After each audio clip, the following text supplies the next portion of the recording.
तो ब्रह्मचर्य की बात कही, बहुत ही महत्वपूर्ण धारणा है। इसके अलावा भी क्या कुछ और भी धारणाएं ऐसी करनी होती हैं जो परमात्मा मिलन के लिए आने में सहयोगी भी हों और साथ ही मददगार हों सुंदर अनुभूति के लिए? जैसा मैंने पहले कहा कि पहले तो ये ज्ञान निरंतर लेना होता है, क्योंकि ज्ञान एक बहुत विशाल भंडार है। कल भी हम चर्चा कर रहे थे कि किसी भी सब्जेक्ट में स्पेशलिस्ट बनने के लिए मनुष्य को कितने लंबा मेहनत करनी पड़ती है। 7 साल 8 साल 10 साल लोग लगे रहते हैं। इतने एडवांस होते भी कितने इसके पार्ट हो गए। ठीक है, स्पेशलाइजेशन अच्छी चीज है। तो ज्ञान लेने के लिए एक लंबा समय मनुष्य को उसकी अभ्यास की जरूरत होती है। एक ज्ञान है मोटा, मान लो यही ज्ञान दे दिया गया, तुम ये देह नहीं हो, तुम आत्माएं हो। लेकिन आत्मा का ज्ञान यही समाप्त नहीं हो जाता, ये तो शुरुआत होती है। बहुत अच्छे ज्ञान के बाद, बहुत अच्छे राजयोग के अभ्यास के बाद आत्मा की सूक्ष्म स्थितियों का, उसकी सूक्ष्म शक्तियों का मनुष्य को ज्ञान होता है, उसका डीप रियलाइजेशन होता है। इसलिए पहली धारणा हो जाती है रोज लंबा काल। हम तो ये जानते हैं, हमें भी 50 साल हो गए हैं, लंबा काल डेली स्टडी करने से ज्ञान सूक्ष्म रूप से जीवन में आता है। क्योंकि हमें ज्ञान लेने की ही बात नहीं, ज्ञान को जीवन में धारण करने की जरूरत पड़ती है, ताकि हमारा जीवन ही एनलाइटेंड हो जाए, बिल्कुल प्रकाशित हो जाए हम ज्ञान के द्वारा। दूसरी धारणा होती है शुद्ध अन्न। जी, अन्न का मनुष्य के जीवन पर बहुत ही गहरा प्रभाव पड़ता है। देखिए, अन्न क्योंकि अंदर ही जा रहा है, उसका तन पर भी असर है, तो मन पर भी असर है, बुद्धि पर भी असर है, संस्कारों पर भी असर है। लोग नॉन वेज खाते रहते हैं और कहते हैं हम तो बहुत अच्छे, हम तो गुस्सा भी नहीं करते। ये ठीक है, लेकिन उससे कई चीजें अंदर में डैमेज होती रहती हैं, कई जो अच्छाई हैं वो नष्ट होती रहती हैं। और मनुष्य नेचुरल रूप से तो शाकाहारी प्राणी है। सात्विक भोजन लेना, और उसमें भी भोजन उन आत्माओं के हाथ से बना हुआ हो जो पवित्र हैं, उनकी मनोस्थिति का सीधा इफेक्ट अन्न पर आ जाता है। ये बड़ी नेचुरल सी चीज है। आजकल तो साइंटिस्ट ने भी ये बात स्वीकार कर ली है और रिसर्च कर दी है कि मनुष्य के मन के वाइब्रेशंस पानी, दूध, भोजन पर कैसे गहरा प्रभाव डालते हैं। उसके वाइब्रेशंस को ये अन्न और जल ग्रहण कर लेता है और ये उसको ग्रहण हो जाता है जो उसे ले रहा है। तो सात्विक अन्न परम आवश्यक है। वैसे भी हम भगवान के बच्चे हैं और हमारा लक्ष्य होता है मनुष्य देवत्व की ओर चलना, क्योंकि हम देवों की भी संतान हैं। हमारे अंदर संपूर्ण देवत्व भी है। उस देवत्व को उजागर करना, फिर से इमर्ज करना, अपने जीवन में लाना, उसके लिए बहुत सात्विक अन्न की जरूरत होती है। किसी ने नहीं सुना कि देवता कभी मांसाहारी थे या वो ऐसा वैसा भोजन करते थे। भोग भी उन्हें लगाया जाता खीर पूरी का, बहुत अच्छी चीजों का। ये जो आजकल देव देवताओं को मांसाहारी दिखा दिया गया, ये तो देव देवता हैं ही नहीं, ये तो भटकती आत्माएं होती हैं जो मांसाहार का सेवन करती। तो वास्तव में सात्विक भोजन। और ऐसे फिर चौथी धारणा है कि जो सद्गुण हमें रोज सिखाए जा रहे हो वहाँ क्लासेज में, उनको अपने जीवन में अपनाना। तो ये 4 मुख्य धारणाएं होती हैं। ब्रह्मचर्य, सात्विक अन्न, प्रतिदिन ज्ञान श्रवण करना, उसकी चर्चाएं करना, और दिव्य गुणों की, सद्गुणों की जीवन में धारणा करना। इन चारों में मनुष्य जितना आगे बढ़ता है वो परमात्मा मिलन के उतना ही योग्य बनता है, क्योंकि मिलन के अनुभव सबको अपनी स्थिति के अनुसार होंगे। जितना स्पिरिचुअल लेवल हमारा ऊंचा उठता जाएगा, उतना ही परमात्मा मिलन का सुखद अनुभव हमें होता जाएगा। मतलब ये सारी चीजें एक नींव का काम करेंगी, और जब हम इस प्रभु मिलन में आएंगे तो हमें गहरे से गहरे अनुभव होंगे।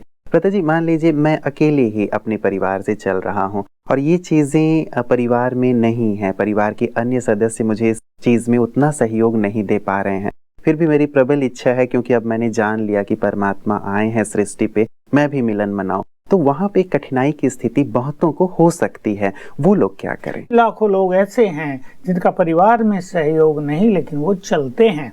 इसमें जरूरत पड़ती है अपनी दृढ़ता की और अपने साथियों को कन्विंस करने की।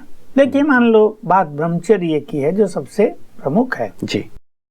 एक कन्या आती है और वो अपने माँ बाप को कहती है मैं शादी नहीं करूंगी, तो माँ बाप भी उग्र हो जाते, क्यों नहीं करेगी भाई, कैसे तुम्हारा जीवन चलेगा, किसने तुम्हें एक गलत बात पढ़ा दिया, सब तो शादियां कर रहे हैं। दूसरी कन्या है, वो अपने माँ बाप को कहती हैं, मुझे सपने में परमात्म मिलन हुआ है, मैं योग साधना में बैठी तो भगवान ने मेरे सम्मुख आकर कहा, बच्चे अब पवित्र बनो, इस देश को, इस संसार को तुम्हारी पवित्रता की बहुत आवश्यकता है, तुम तो इस घर में देवी हो। माँ बाप थोड़े खुश होते हैं।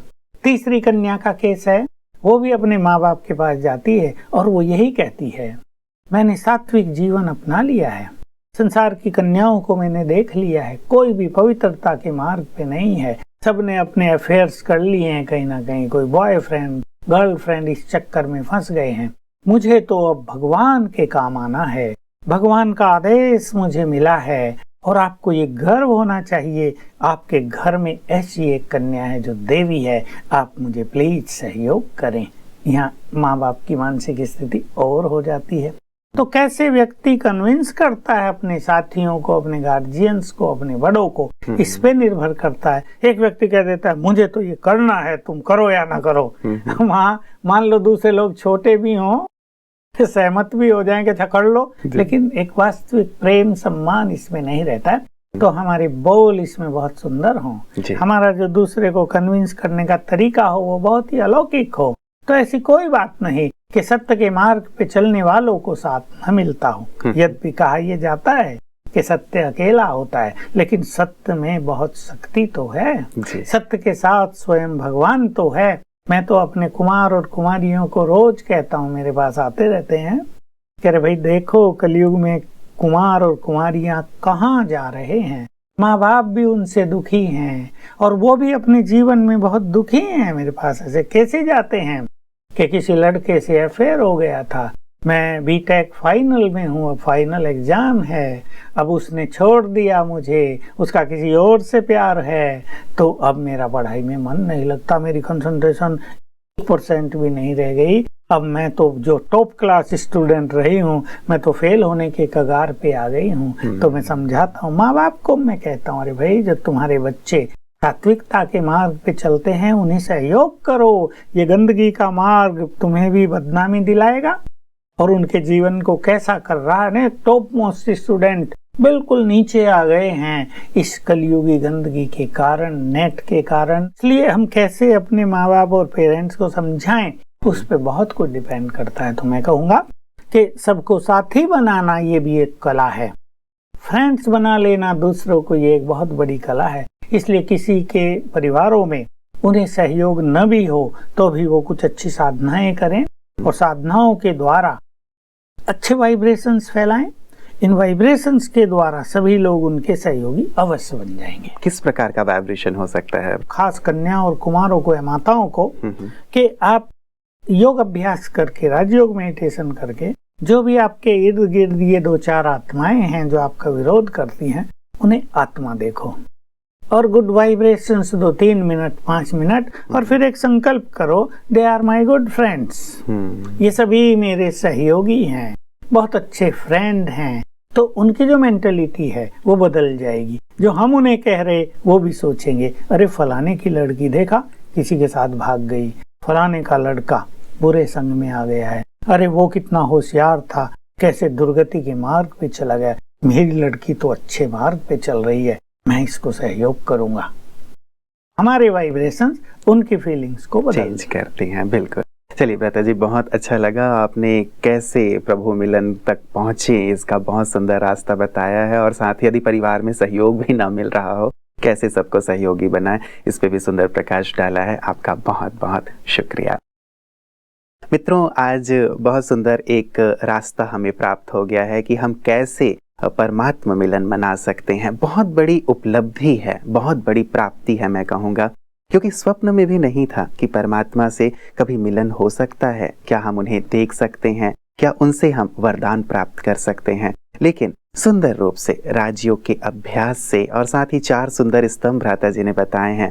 हम सत्संग करें अर्थात ज्ञान का श्रवण करें, उस पे चिंतन करें, साथ ही ब्रह्मचर्य बहुत महत्वपूर्ण धारणा है, अन्न की शुद्धि वो भी हमारे जीवन में बहुत महत्वपूर्ण है। और यदि सुंदर गुणों की धारणा कर ली जाए तो वास्तव में हम परिपक्व हो जाते हैं, तैयार हो जाते हैं परमात्मा मिलन के लिए और राजयोग केंद्र में ये सारी चीज़ें बहुत सहज और सरल हो सकती हैं। तो यदि भगवान से मिलना है तो इतना तो हम अवश्य कर सकते हैं। गला काटने को तैयार रहा करते थे हम, क्या 1 वर्ष ये साधना नहीं कर सकते? मुझे लगता है हम सब जरूर कर सकते हैं ना?